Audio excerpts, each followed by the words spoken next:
Welcome back to Mullow and Lava Wargaming. This is War in the Pacific, Admiral's Edition, playing play-by-email campaign as Japan in Scenario 1. Right now it's December 12th, 1941, so the main things we're working on right now are taking care of massive amounts of enemy ships trying to evacuate the Singapore and Philippines area, while basically grabbing as much land as we can in all theaters. So starting off in China, we were battling in Hong Kong for the first time last turn. I'd like to continue that because we didn't suffer a lot of disruption, but you can see all this red here for the supply amounts for my troops there. So at this time, I think it makes more sense to rest a day, let those supply levels start coming back up. Do have units in contact over here west of Huainan, so that's going to be an attack. Over here by Nanchang, where we had combat before, I'm splitting the bombers up a little bit. We're going to be pursuing this unit that's out here in the rough, so my bombers are going to in part focus on these guys out in the open and try to delay them from getting to Chusin. We should have crossed the river into this hex, but something, for some reason, canceled this unit's movement orders, so I've reissued that order. Over here, though, this river crossing should happen this turn, so I've switched the crossing unit to combat mode, so if they end up doing a automatic shock attack, it won't be too damaging. We've moved up some tanks to hang out with this infantry unit here. I don't think we're ready to clear out this hex just yet. We just had a division arrive here too, so it probably would have been the 110th Division. So we're going to give them a chance to unpack and move forward. I don't see any need to rush that engagement while we have additional troops that can join in a few days.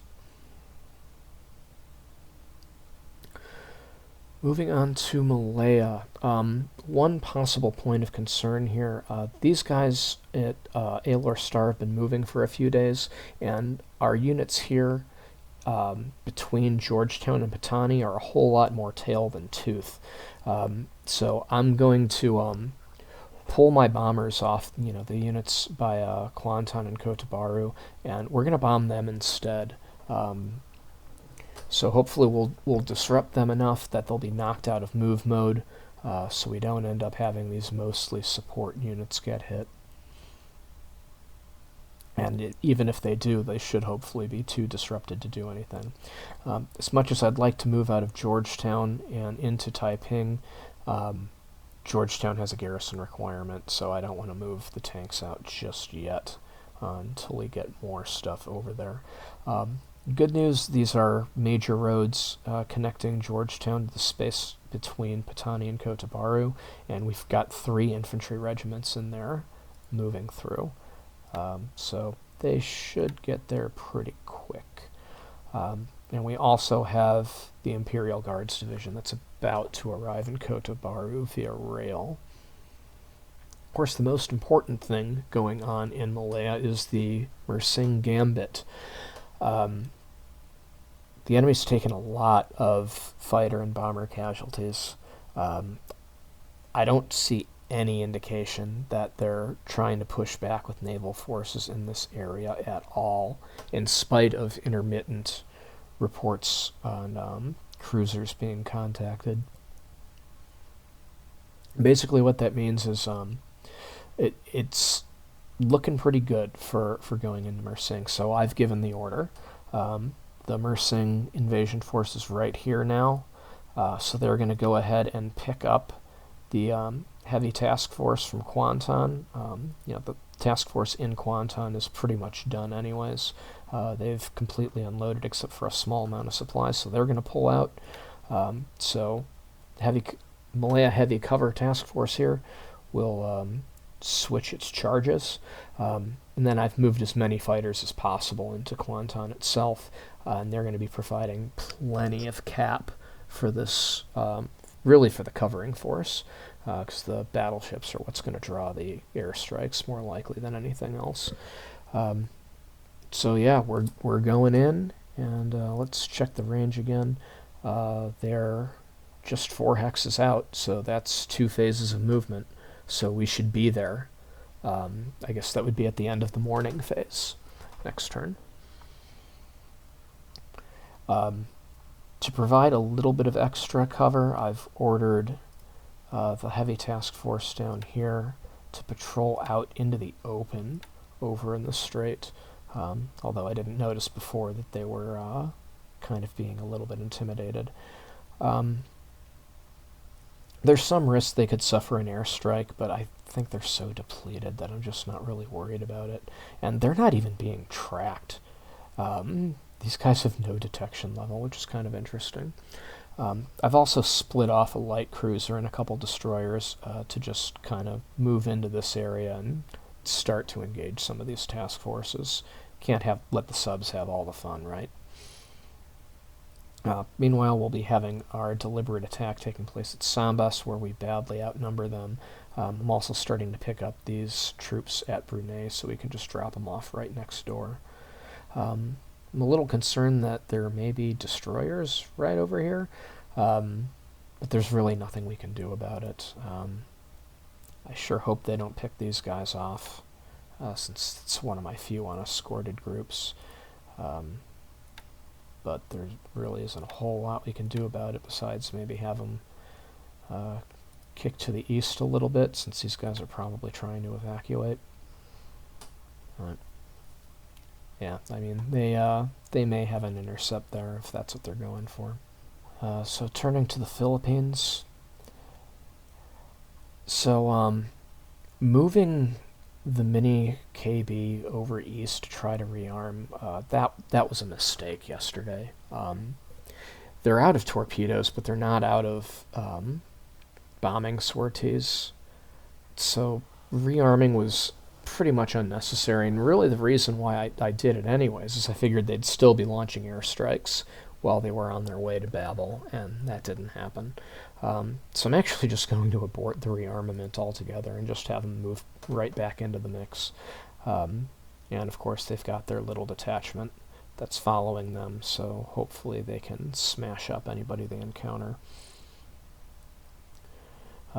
Carrier Division 2's got their shadow, since that's apparently what I'm just doing now, is I'm detaching small numbers of ships to follow the carriers around. Carrier Division 2 is going to move down a little bit, since that's where everybody else is going. So we're just going to have a kind of a concentration of a kill zone in here, I guess. I've also moved some 21st Air Flotilla Nels from Taiwan down into here. These guys are actually about to receive the 21st Air Flotilla headquarters unit. That should arrive at the end of next turn, so probably not soon enough to get them flying with torpedoes this turn, but probably tomorrow. So yeah, so I might as well transfer them now, since a lot of times they don't fly right after the same day as a transfer anyways, and then once they get flying, they'll be able to lock down this whole area and make life miserable for any of those ships trying to get through. If they do fly strikes today, they'll be flying at low altitude, carrying bombs, and hey, might get some good results out of that. Davao, I'm a little annoyed that this became ours, since this 20-point garrison requirement. I have absolutely no one available to send right now. Although we do have this task force headed back to base, this task force is headed back, and then we have ASW escorts and some cargo ships headed in from the Marianas. So in a few days we'll be able to get some transport convoys up and running out of Babel, and then we'll be able to provide a garrison for Davao and an offensive against Cagayan. Up to Luzon, the largest Zero squadron that's already been moved over, it's starting to suffer a little bit of fatigue, but they're not getting any rest yet. These task forces that are coming in have been detected, and that's the most likely air target for these 29 fighters, many of which are probably P-40Es, and we know they're not afraid to use their seagulls in the attack roll. So yeah, the Zeros are going to be providing some cover for there. Other than that, still trying to hit Clark with bombers. For whatever reasons, doesn't seem like the Sallies have been flying. Hopefully they'll fly this turn. Let's see if weather might be responsible. Clear skies predicted, so should be okay. And as long as we're still hitting targets in the port at Manila, I'll keep letting our naval bombers do that. Of course, we have less naval bombers available because we moved a bunch of the Nels down south, but I mean, we've hit Manila's harbor just about as hard as it can be hit. Just not too much to do there. And in addition, just because we don't really have any air bases in the Milan Peninsula capable of operating heavy bombers yet, or medium bombers I should say, I'm probably going to start moving some of the Sallies from this theater over to the Philippines. So that'll help make up for the dispersion of the naval bombers. We are in contact over here. Not really going to do anything about that yet. We'll just kind of let them attack and see if we can hold. Of course, in San Fernando, we're going to attack, and we're expecting to overrun the enemy quite easily. We still have plenty of troops left to offload. These guys offloaded right away. But over here we have the 65th Brigade in one of these, along with plenty more still coming. And we've got amphibious task forces reloading at Pescadores and Tacao. Some of these guys are coming to Luzon, some of them are heading to other areas. I know I've got some forces heading out to Truk already. It's really just a question of what kind of ships I have available. If they're relatively fast, I'm using them to send units far. If all I have are 10 to 12 knot ships, then their priority is to take stuff that's intended for Luzon.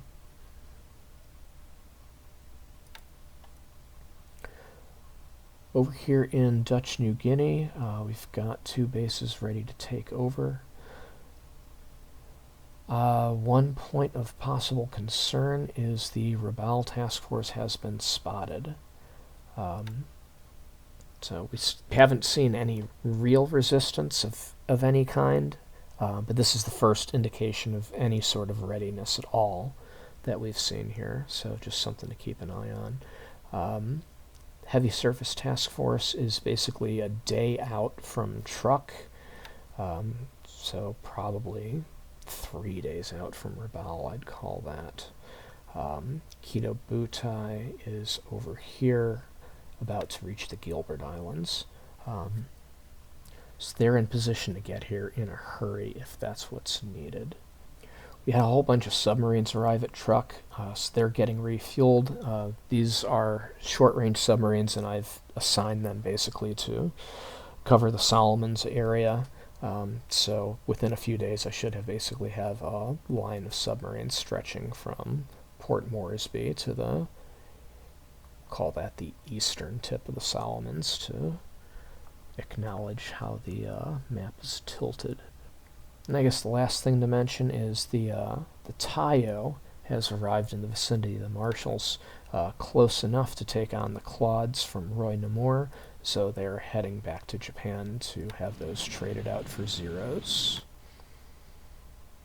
Alright, with that, I'm just about ready to close it out, so we'll see you in the combat replay. Thanks for watching.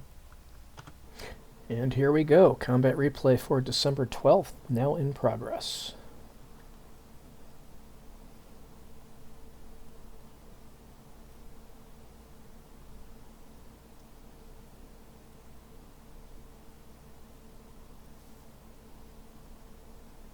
Looks like there's a lot of traffic over there. Got a lot of ships reacting. Can we get some combat out of it? Apparently not. 75mm gun took a shot at us. Let's That's a little concerning.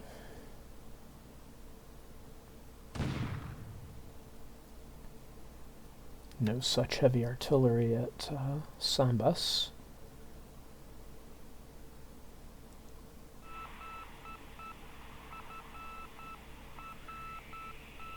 Well, we encountered a task force, but didn't.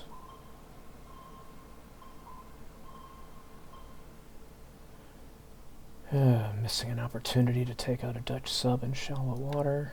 I hate to see it. But at least our subs are getting the job done.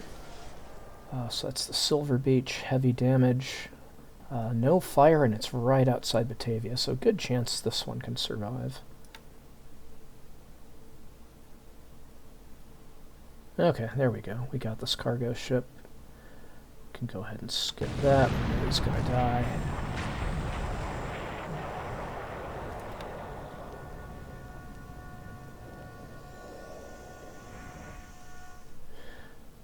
Alright, so this is interesting. These guys reported having to get underway, which suggests that they were docked at this island. And then since they've got fuel cargo on board, that implies that they were offloading fuel at the island. So on an earlier turn, we took out a patrol boat tender, and that was in the vicinity of here. So putting 2 and 2 together, they wanted to have a tender and fuel here to operate PT boats out of. So between sinking the tender and sinking the fuel ships, I may have ruined their plans.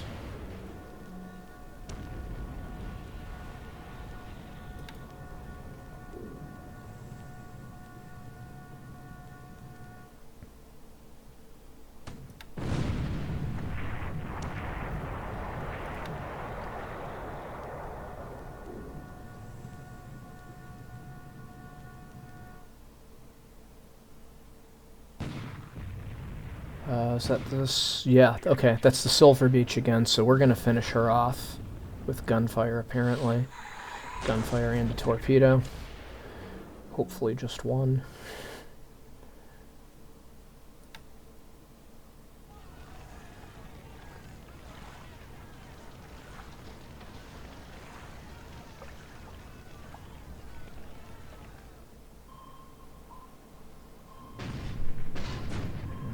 Caught this sub off Sock Trang again.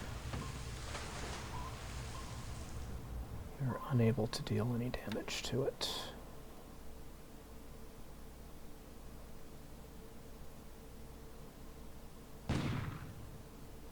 Alright, so far so good in the Bismarck Sea. Landing at Kavieng has begun, and it is unopposed.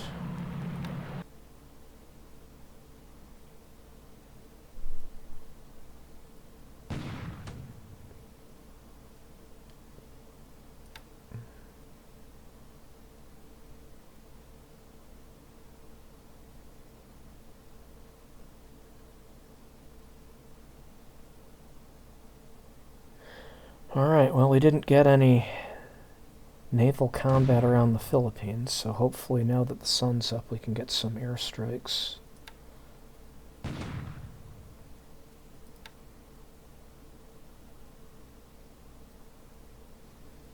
Shoot. Double shoot. Alright, well, we just had a cruiser hit a mine at Mersing, and another cruiser, the Jinsu, has taken a torpedo from a Dutch sub off Billiton. The Jinsu was the same cruiser responsible for the sinking of those 2 fuel-carrying cargo ships and the harbor defense motor launch. The sub substantially got away with this. Fortunately, no heavy damage reported, so hopefully we can get that cruiser out of there in time.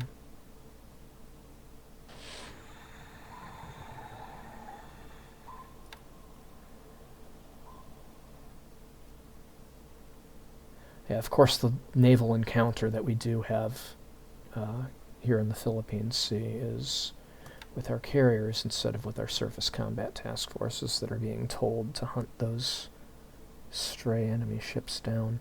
Okay, so that's interesting. We just had a minesweeper sighted north of the Marshalls. If I had to take a guess, it's somebody escaping from the Philippines that just headed due east.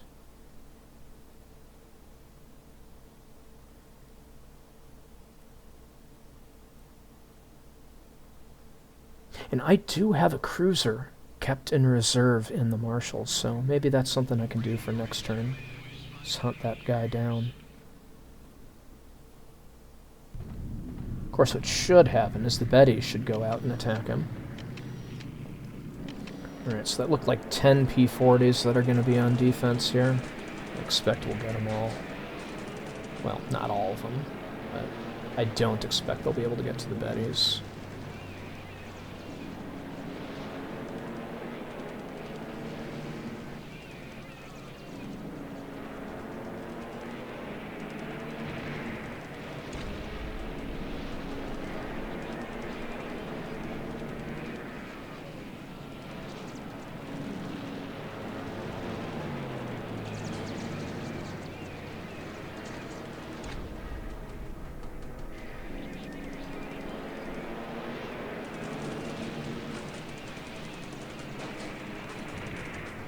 Alright, 2-1. Not great. Not horrible. Come on, let's damage some planes on the ground.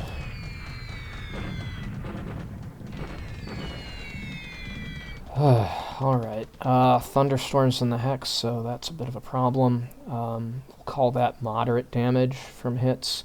Very disappointing that we're not seeing any reported damage or destroyed aircraft on the ground.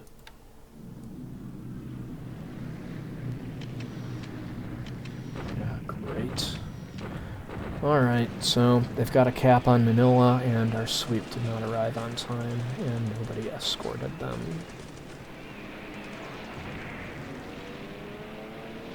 Two Bettys down.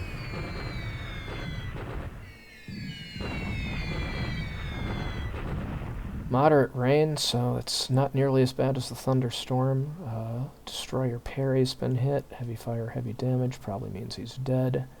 So I guess a destroyer for the price of 2 Bettys is a reasonable trade.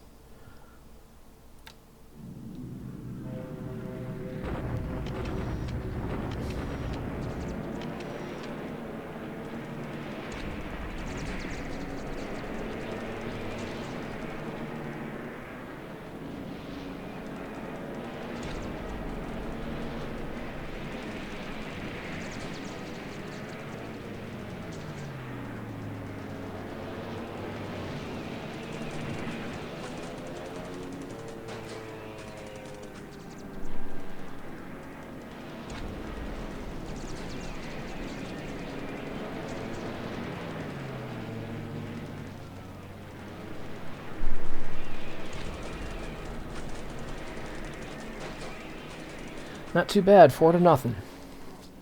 I'll take it. As the Singapore cap gets weaker.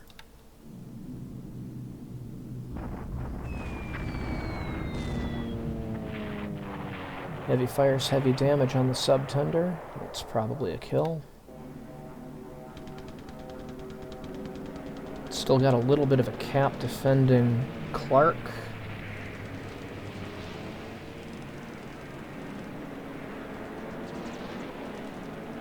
Two more kills, so that's 4 P-40s at Clark down for the price of 1-0. Hey, where were you guys a few minutes ago? Could have used you.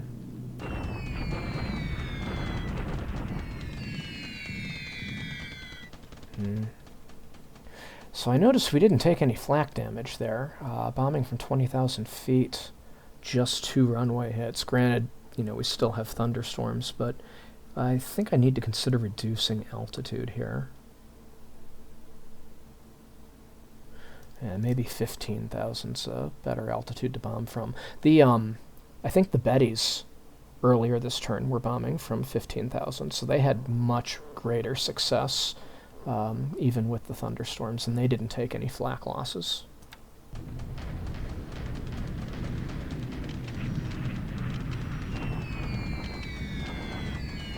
Yeah, so once again, bombing 20,000, just one hit. Yeah, 20,000 is just too high.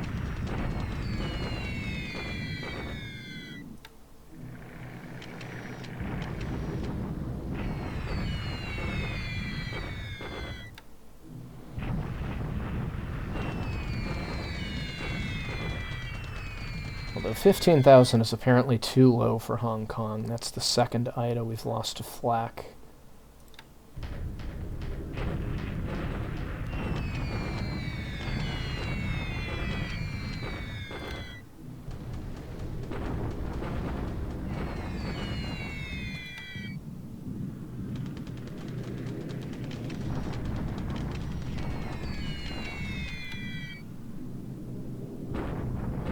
The Hudsons are back. Can we shoot any down?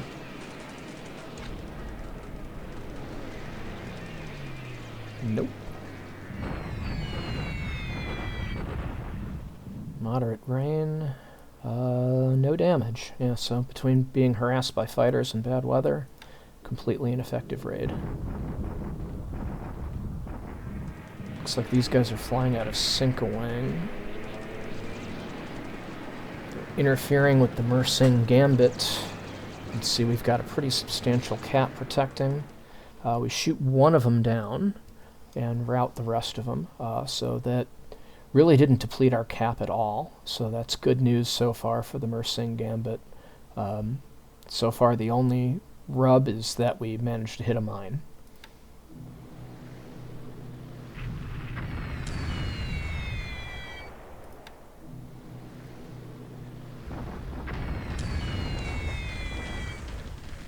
Well, Plenum 1's going after the torpedo-damaged Jinsu. Oh, shoot.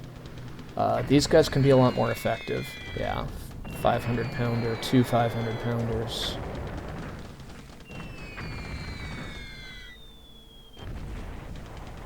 Alright, all of these bombs penetrated. So the Jinsu's now been hit by a heavyweight torpedo and 2 bombs. Heavy fires, heavy damage. That is... she's fighting for her life.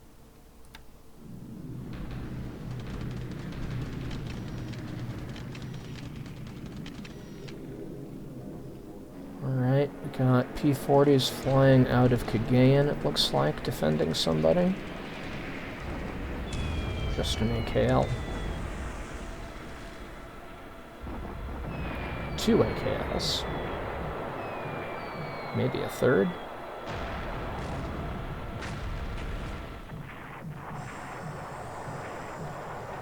Yep, 3 AKLs, 1's confirmed sunk, and then heavy fires, heavy damage is probably a death sentence for the other 2.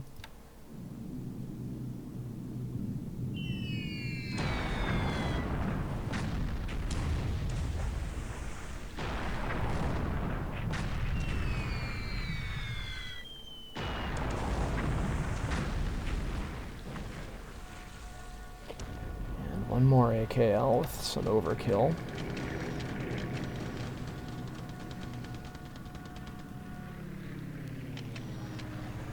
Yeah, we're gonna lose the Jinsu. Allied CA just reported off the northwest coast of Papua New Guinea.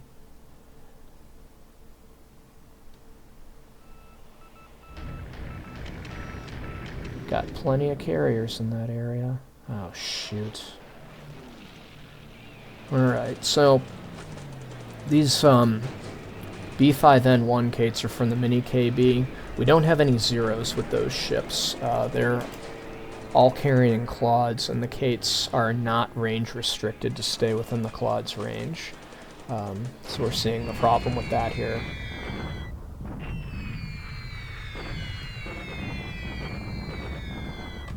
Now this is a little weird. As far as I remember, I kept these Kates on naval attack. They haven't been on airfield attack order since the very first turn.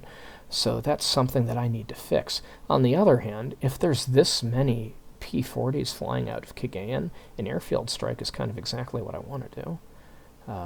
Just, hopefully not in thunderstorms, so I can destroy some of these planes.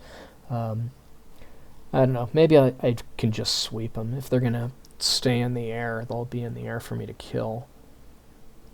So maybe that's a worthy assignment for Zeros flying out of the Carrier Division 2.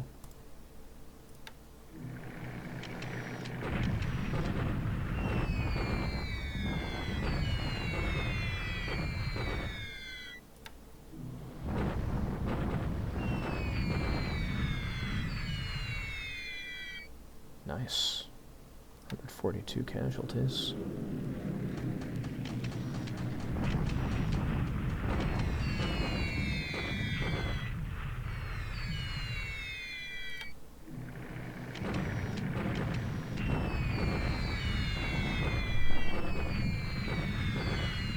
Again, 155 and 10 units, 10 devices, I should say, destroyed.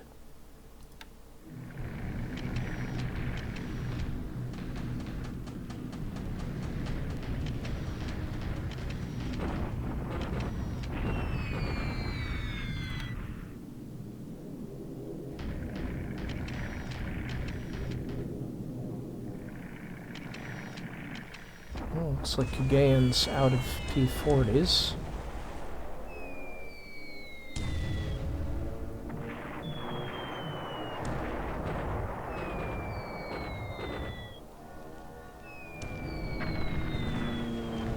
Yeah, we love the overkill on the AKLs.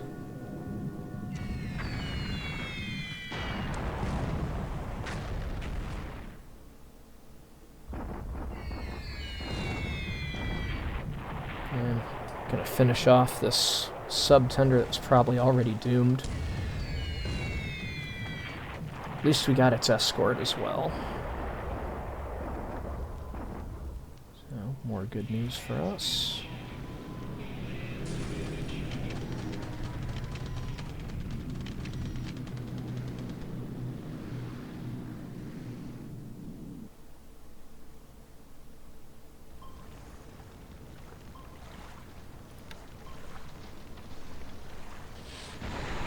Shoot, that's one of ours. Hopefully we can at least get this guy. Shallow water.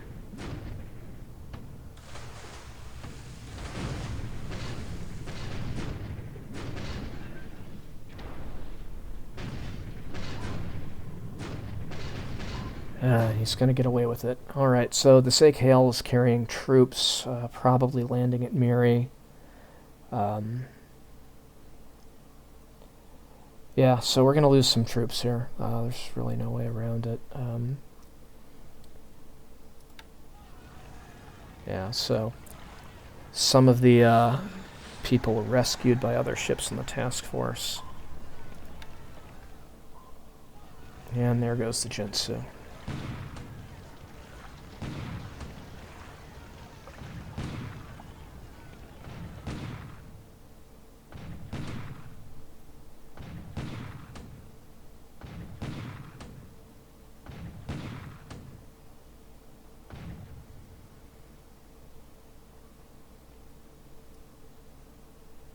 Alright, so minimal casualties to start off on the Mersing landings. Let's see if that changes. So with the actual over the beach, we've got like 23 devices destroyed. Yeah, unfortunately that tends to happen when you don't have very high preparation. Those guys are probably all prepped for Singora or something like that.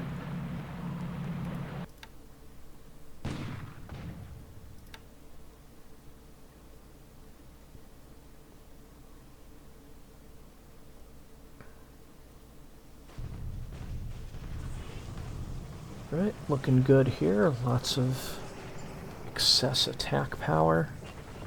So we got 7-to-1 odds on this Chinese unit. No devices destroyed for us, and like over 100 devices destroyed for the enemy.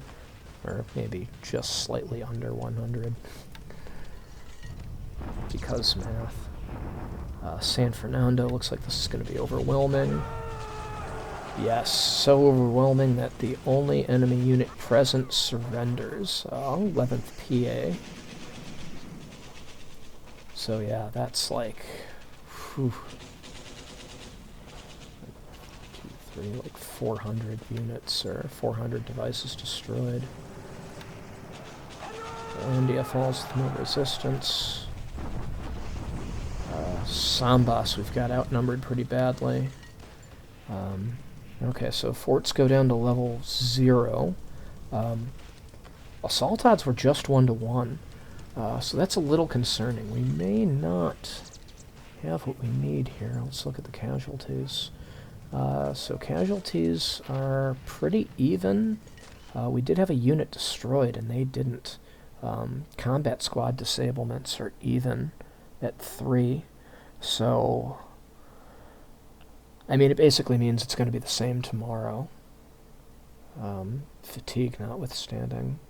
So, might be worth getting a bombardment there, near strike, something to help get us over the top.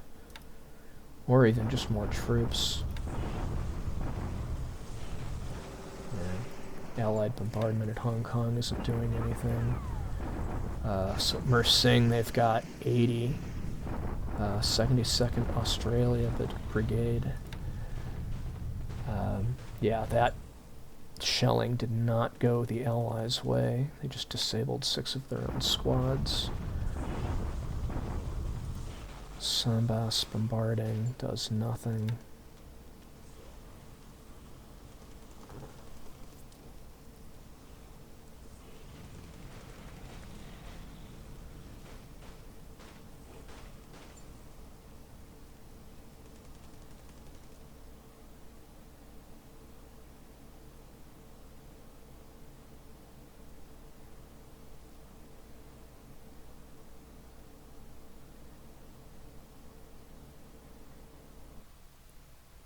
Alright, well, I'd have to say that was a pretty eventful and successful turn, even if some of the numbers don't yet show it yet. The major event of this turn, of course, is the invasion of Mersing. Looks like we're probably going to be able to cut off a lot of enemy troops from reaching Singapore, and we're also generally exploiting the retreat to grab a lot of air bases all over the place, which is going to make reinforcing Singapore very difficult.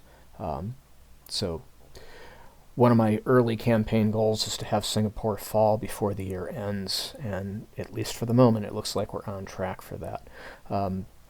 That said, we only had a modest point gain this turn, and part of the reason for that is because we suffered our first naval losses, really. Up until today, the only ships that we'd lost had been the midget submarines at Pearl Harbor. But we lost a troop-carrying light cargo ship today and the light cruiser Jinsu. In the case of the AKL, I'm going to say that's just the cost of doing business.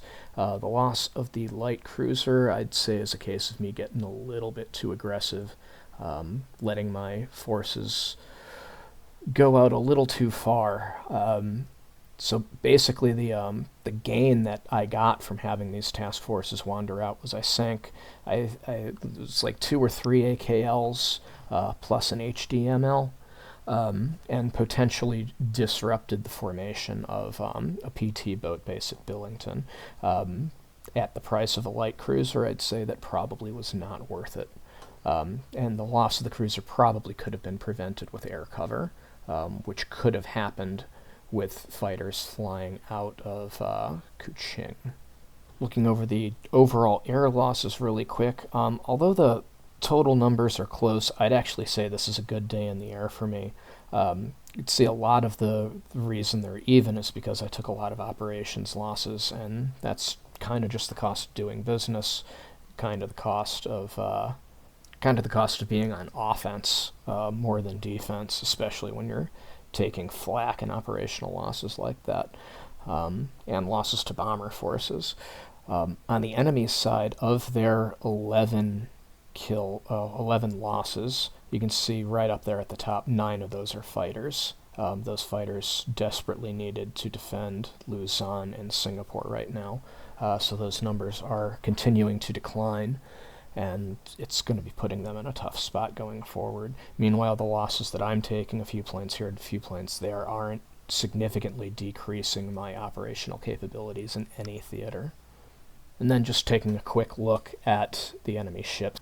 Moving into the regional notes, in China, at Hong Kong, we managed to sink a light cargo ship that wandered outside the port. That's by the surface action group led by the cruiser Naka. We ended up losing another Ida to flak, so that's a bit concerning. I'll probably be increasing their altitude next turn. And we did not attack Hong Kong again this turn because of low supply levels, so they're resting to resupply.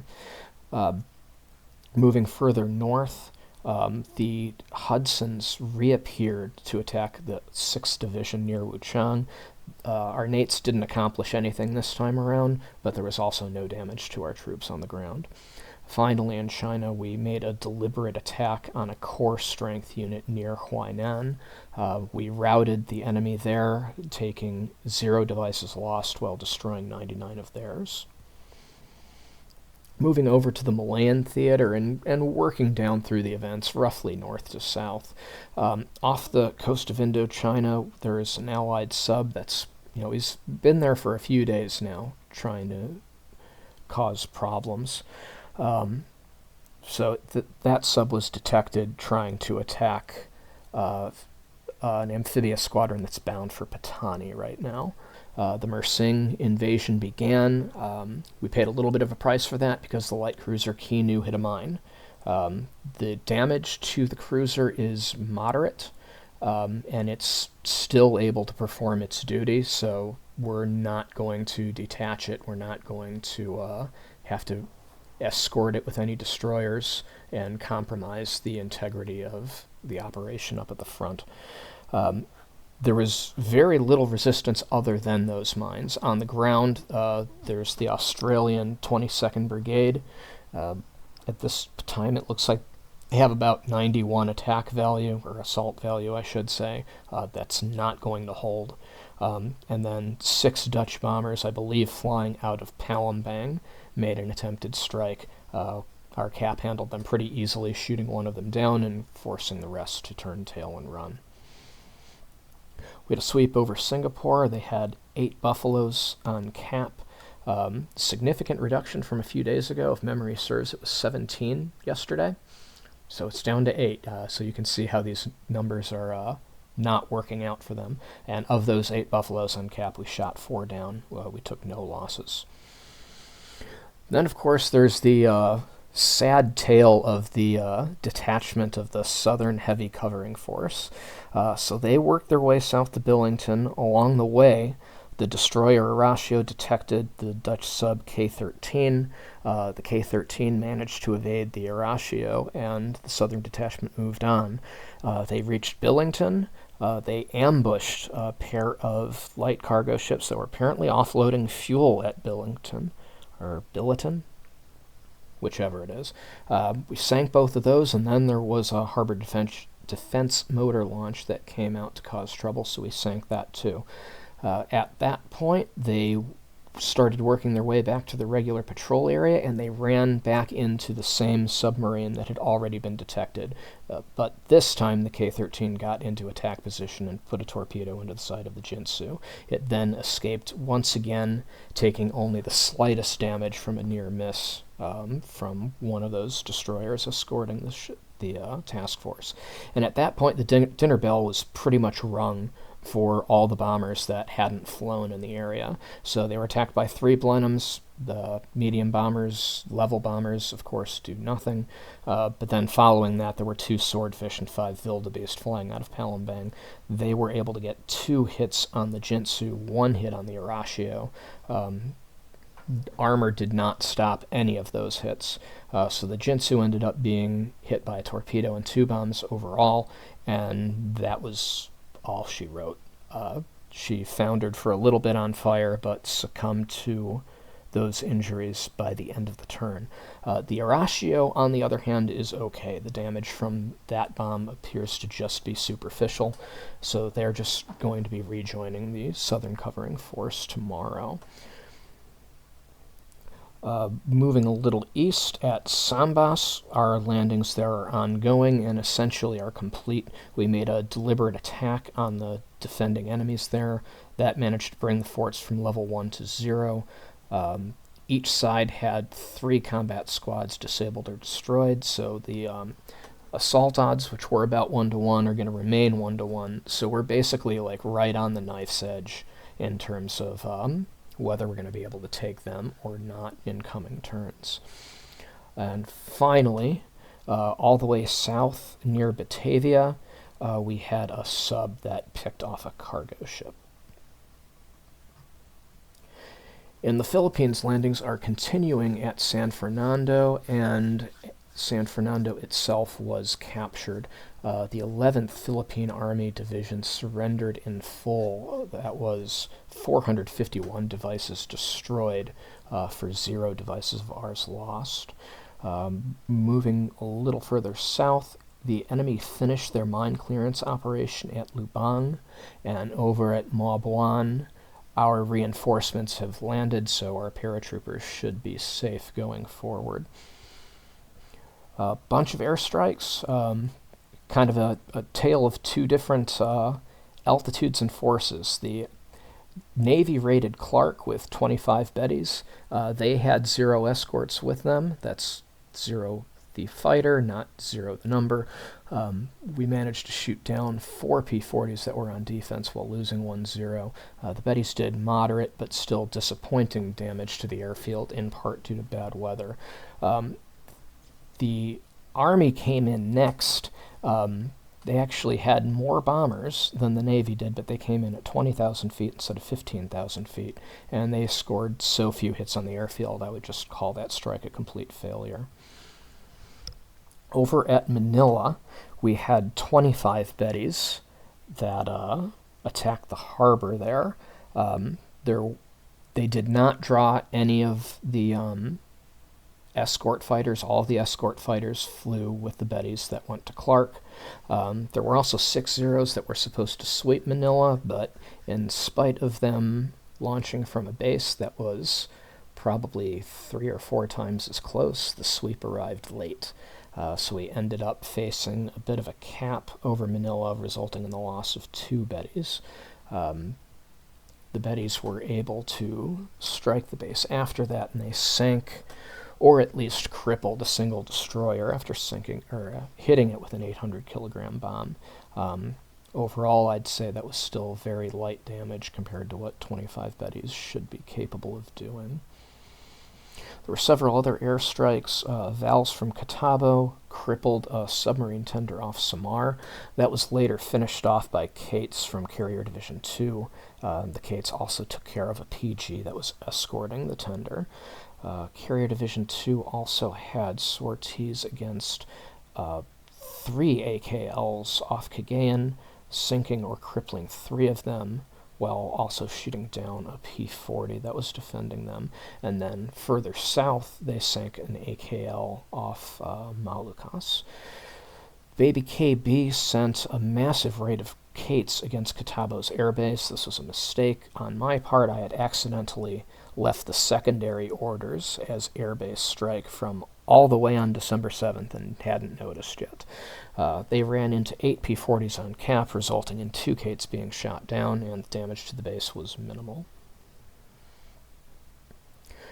Rounding things out, we'll take a look over at the New Guinea coast, Papua New Guinea coast, and Sentpak. So we invaded Kavieng in New Britain, also landed at Wewak in Papua New Guinea, and Hollandia was captured.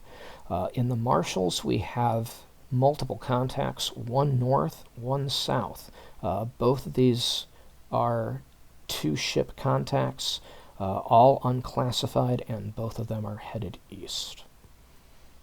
Alright, so that's going to do it for the AAR. Next up is going to be the setup for the, I believe we're on December 13th now. So, thanks for watching, and we'll see you then.